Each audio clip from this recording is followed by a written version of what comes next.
Citometría de flujo. ¿Qué es la citometría de flujo? Es el estudio que permite la caracterización y recuento de las células. Permite la medición simultánea de múltiples características de células en suspensión por medio de instrumentos o citómetros.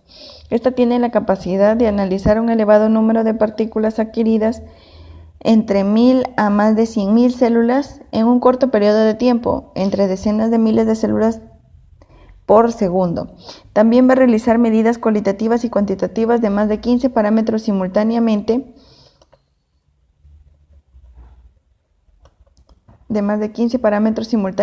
y de cualquier célula o partícula suspendida desde 0.2 hasta 150 micras. Con la citometría de flujo se va a estudiar por separado cada célula o partícula y se va a obtener información simultánea de varios parámetros, así como de la relación entre ellos. En la siguiente imagen estamos viendo un citómetro, en la cual va a pasar una suspensión de células o partículas alineadas mediante un láser focalizado, la cual el impacto de cada célula va a producir señales que van a ser recogidas por distintos detectores que lo van a convertir en señales eléctricas, y estas van a ser digitalizadas y analizadas. Luego tenemos las aplicaciones de la citometría de flujo.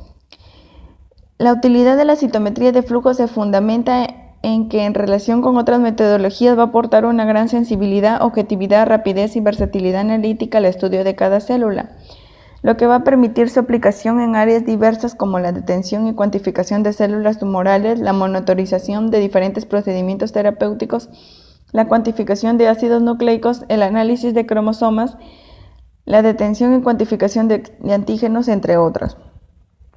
Entre estas tenemos 3 clasificaciones: la detención y cuantificación de antígenos, la cuantificación de ácidos nucleicos y otras aplicaciones que todavía están en estudio. En la detención y cuantificación de antígenos tenemos que la producción de un número cada vez mayor de anticuerpos monoclonales dirigidos frente a epítopos de antígenos presentes en células humanas han impulsado enormemente la utilización de la citometría de flujo para la identificación y clasificación de células tanto normales como patológicas. Su empleo se basa en la identificación de antígenos mediante anticuerpos monoclonales marcados con fluorocromos. El empleo de fluorocromos que, siendo excitados en longitudes de ondas similares, se emiten en diferentes zonas del espectro luminoso, amplía a su vez el campo de aplicaciones de la citometría de flujo al poder combinar el uso de la misma muestra de diferentes anticuerpos monoclonales. Bueno, acá tenemos las subpoblaciones linfocitarias.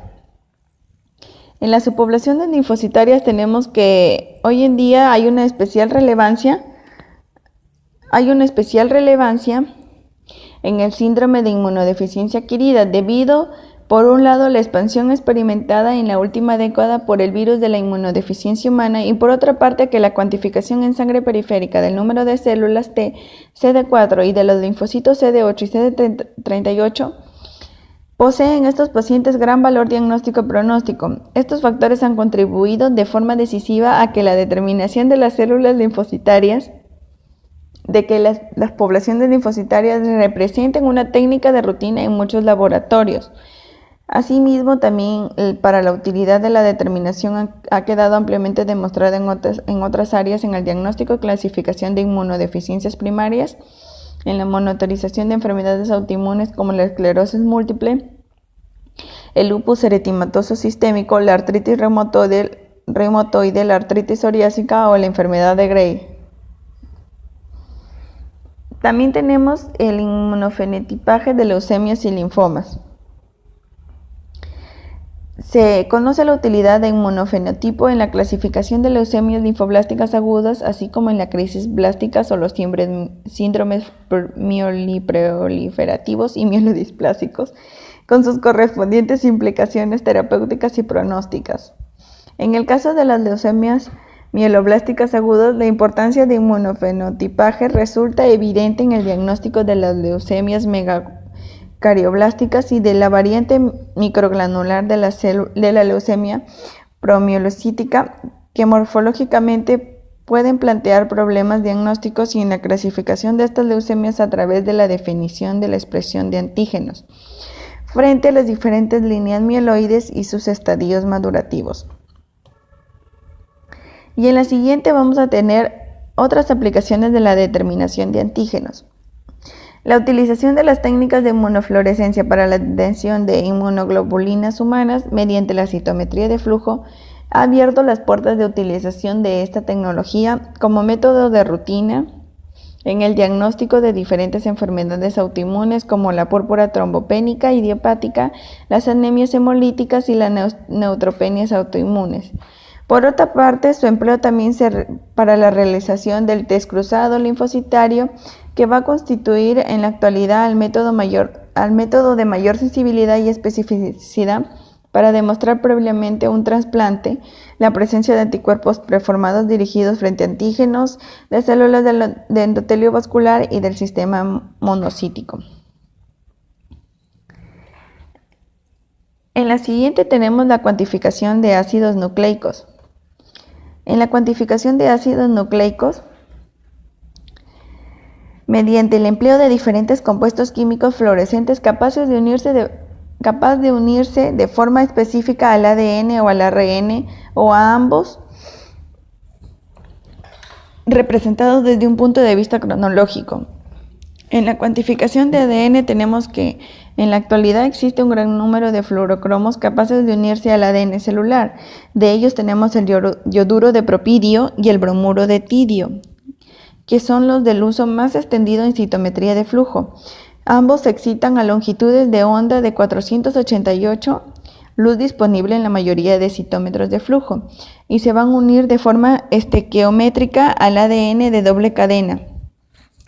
Su principal problema radica en que se unen también al ARN de doble cadena, lo que se hace aconsejable tratar previamente.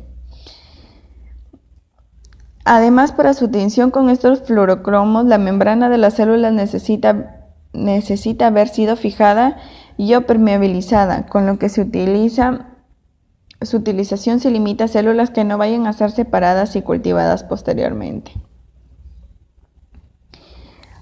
También tenemos la cuantificación del ARN.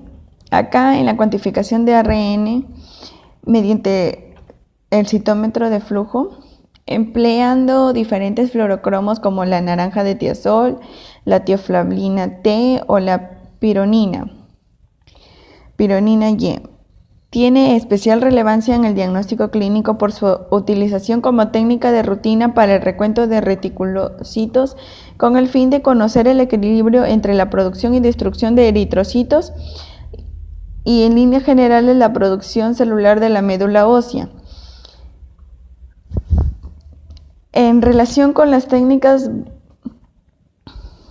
clásicas, la citometría de flujo ofrece no solo la posibilidad de analizar un recuento de reticulocitos de gran precisión, un contagio de 10.000 células en pocos segundos, sino que además también va a proporcionar una información sobre el contenido relativo de ARN de cada reticulocito detectado, lo que refleja una gran medida de estadio madurativo.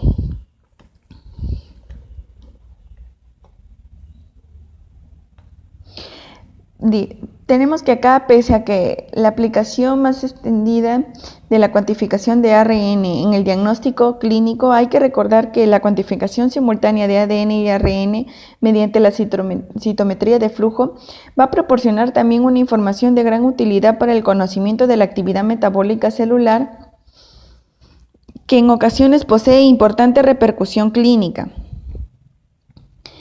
Así también hay estudios recientes que han demostrado la utilidad de esta determinación en el estudio in vitro del efecto sinérgico de diferentes drogas antiblásticas y factores de crecimiento celular. Bueno, y como final tenemos otras aplicaciones de la citometría de flujo.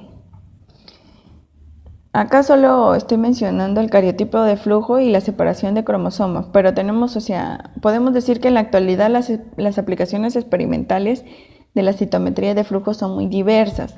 De ellas tenemos algunas que van a presentar una clara utilidad clínica, destacando el cariotipo de flujo, la separación de cromosomas y otros estudios de hibridación in situ para secuencias específicas de ADN o ARN. El cariotipo de flujo va a representar un complemento y a la vez una alternativa a los métodos clásicos de estudio de los cromosomas en metafase. Para ello los cromosomas van a ser aislados, o sea, a partir de preparaciones de metafases y teñidos con un fluorocromo, un análisis unidimensional o dos de estudio bidimensional, empleándose habitualmente en el yoduro de propidio o el bromuro de tidio.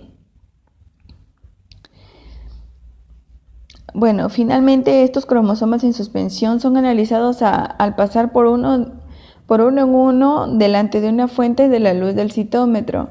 En relación con otras técnicas, la citometría de flujo va a ofrecer ciertas ventajas que hacen de ella una alternativa válida para la detención de anomalías cromosómicas. En este sentido, va a proporcionar una elevada precisión analítica en pocos minutos que pueden analizarse de 100.000 cromosomas y una alta capacidad de resolución que va a permitir distinguir diferencias entre el contenido de ADN de un cromosoma superior a 2 megabases. En la separación de cromosomas tenemos que va a permitir purificar cromosomas de acuerdo a la sensibilidad, a su intensidad, de fluorescencia, es decir, a su contenido de ADN, adenina timina y o citosina guanina, según el fluorocromo empleado. Mediante esta tecnología pueden llegar a obtenerse cantidades del orden de microgramos de ADN de uno o varios cromosomas, siendo la purificación conseguida superior al 90%. Esta metodología ha demostrado ser de gran utilidad tanto para el mapeo genético como para la producción de librerías de ADN recombinante. Y lo que no he mencionado acá, lo he mencionado, tenemos la utilización conjunta de la hibridación in situ. Por métodos fluorescentes y de la citometría de flujo se planteó desde el mismo momento que surgieron las primeras técnicas no radioactivas de la utilización conjunta de hibridación in situ. Desde un punto de vista práctico tenemos que va a permitir la cuantificación de forma rápida y precisa y simple de la intensidad de fluorescencia correspondiente a sondas unidas a secuencias específicas de ADN o ARN, y si bien no va a permitir conocer su localización espacial, pero según los estudios preliminares han demostrado su utilidad en la identificación de alteraciones cromosómicas numéricas mediante el empleo de sondas frente a secuencias de ADN de las regiones centroméricas de los cromosomas humanos. Bueno, también, no obstante, vamos a tener en cuenta que esta metodología no va a permitir la detención de translocaciones compensadas, pero sí, asimismo se va a tener en cuenta su empleo es limitado en la identificación y cuantificación de pequeñas secuencias de ADN debido fundamentalmente a problemas técnicos que todavía no se solucionan. Por eso les digo que todavía esto está siendo estudiado. Gracias.